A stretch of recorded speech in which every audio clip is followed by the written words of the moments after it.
You know, folks, the whole world is talking about Bitcoin. Want to know why? Maybe it's because Bitcoin rose in value over 150% last year, and this is just the beginning. Bitcoin is online investing that anyone can do. Visit bitcoinuniversity.org today. Take a master class. Download the Book of Bitcoin and take your investment portfolio to the next level. Visit bitcoinuniversity.org and discover all that a Bitcoin can do for you. That's bitcoinuniversity.org, bitcoinuniversity.org. Is Sid and Friends in the morning. But you say he's just a friend. Oh, you're my best friend. 77 WABC.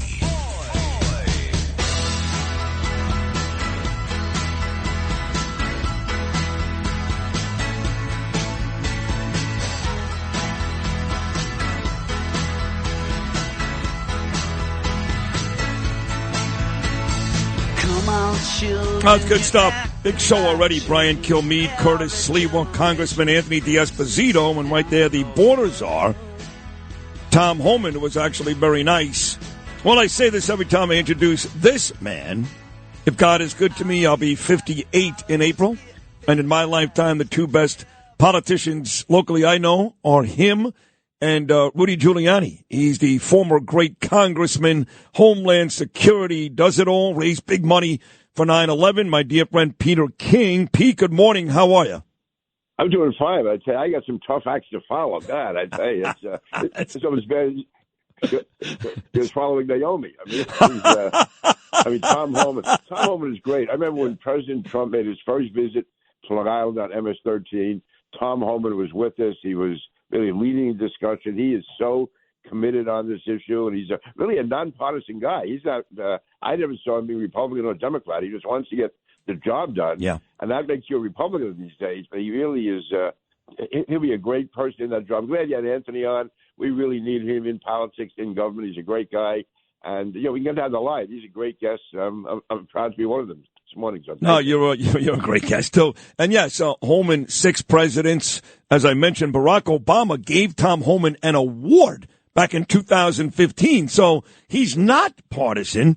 But what's happened is the party has become partisan in its approach to immigration. Republicans doing the right thing, Democrats doing the bad thing. But let's get back to Anthony. He calls in. He's got about 3 more months to go in January. That's it. Laura goes down to D.C., and he's out. He's going to run again. He's going to get something big. Maybe Trump gives him something right now. I don't know. But after what he just did in Congress the last couple of years, it is fair to assume that D'Esposito's best days are ahead of him, yes? Yes, absolutely. I mean, on every issue that you and I would care about, Anthony was right out there up front. Nobody ever had to push him. Nobody ever had to tell him what to do. He knew what he had to do. He got it done. He was a street cop in Brooklyn, had a great arrest record there, did a terrific job. He was expert on the town council in Hempstead. Then he went right to Congress, hit the ground running, and just done a great job. And also, he's very responsive. You talk to constituents. They wanted something done. Anthony was on it. I don't think there's an organization in his district that Anthony hasn't been to. You check him on Facebook. Every temple, every church, every YMCA, every Knights of Columbus Hall. You go down every Little League opening. He's there. And not just to make an appearance. He talks to people. He knows them. He knows what's on their mind, which is why when these issues break, he's out front because he has his finger on the pulse of the people, of his constituents. He's going to be great. He'll be back stronger than ever. Pete, you served for a long time, about 4 decades. You know the intricacies, the ins and outs of politics. And a lot of folks don't really understand what's going on now. So they believe, hey, if Donald Trump nominates Pete Hegseth, he's the Secretary of Defense. Well, as Lee Corso says on ESPN, not so fast. There is a Senate confirmation process. So there are, I would imagine, a few of these folks that may not pass. I know some of the fighting gets pretty tough between the House and the Senate and these parties. So tell us how that process works, and is it fair to assume that some of these Trump nominees are not going to make it through? It's happening right now, I'm sure. The Democrats are sitting down in the Senate, and they're saying, which 2 or 3 can we really target? If you go after everyone, you lose your touch. But if they can target 1, 2, or 3 people, and then they go into their personal lives, everything they've ever done, anyone they've ever known, they check them out, they find something on them, And it works the other way. Back when Bill Clinton, his first two nominees for Attorney General were turned back and turned out they're women who hadn't paid the taxes on their babysitters. I mean, that's how ridiculous they got. But that was enough to deny them confirmation.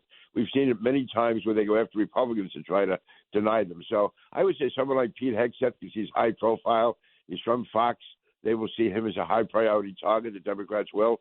So I'm sure he'll be ready, but he's got to really be ready to be barraged with anything he's ever thought, said, or done over the years. And then, the media's going to, jump on it and, keep it going. So, listen, I think he's a good choice. I think he'll do a good job, but he's got to be ready. I'm just using him as an example. Yeah, and what about you talk about the media? You talk about stuff you've done in your life that people will harp on. What about Kristi Noem shooting the dog? Well, if that's the worst thing you do, listen, can you imagine if President Trump ever nominated you for anything? Like, God, the Democrats would be like a shooting gallery.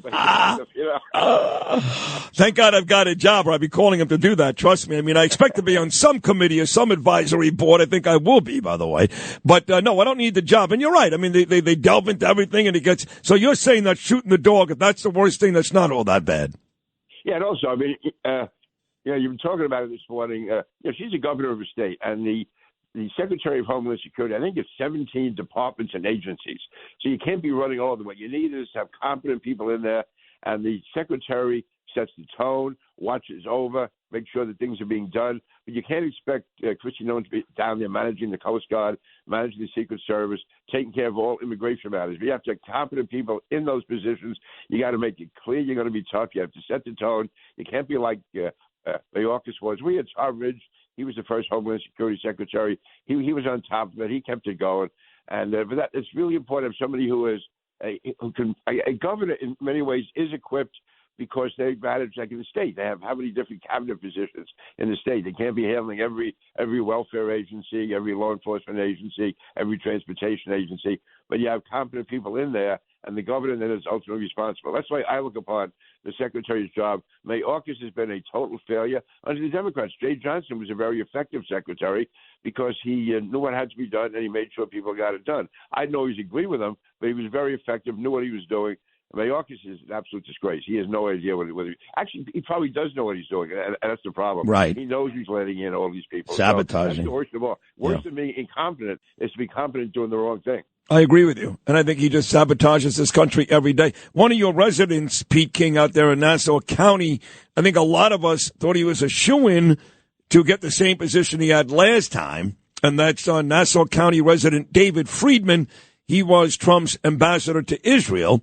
But Trump announced yesterday, another great guy, by the way, Mike Huckabee will have that position instead. That doesn't mean Friedman is not going to serve in some role. I know there's other Jewish roles as well. I think he'll be doing something. But were you surprised to see Friedman not come back and Huckabee grab that position? Yeah, I was. Ambassador Friedman, I've known him. Before him, his father was a leading rabbi in Nassau County. In fact, he had Ronald Reagan to speak at the temple during the 1984 campaign, which caused him to be attacked from the left-wingers went crazy with that. Ambassador Friedman was what an asset he was. He and Donald Trump worked closely together. I'm sure the president has his reasons, and I'm also sure, first of all, Mike Huckabee is a very gifted person. He'll do a great job over there. And Ambassador Friedman, I'm sure, is a key role for him to play because I've seen up close the simpatico between President Trump and Ambassador Friedman. And I can't say enough good things about him. When you think of all the angst there's been with Israel over the years, all the crises, all the wars, there was never so much progress made as under the Trump administration. And the Trump administration in Israel was David Friedman. I mean, the fact is that Iran was attacking people at that time. There was no October 7th. During the time that David Friedman was the ambassador. And the fact is that the Abraham Accords, think of that. You had Arab leaders coming to the White House to sign a peace agreement with Bibi Netanyahu. Crazy. I mean, that would be unheard of. Yeah, and yet it was done because they got no credit for it.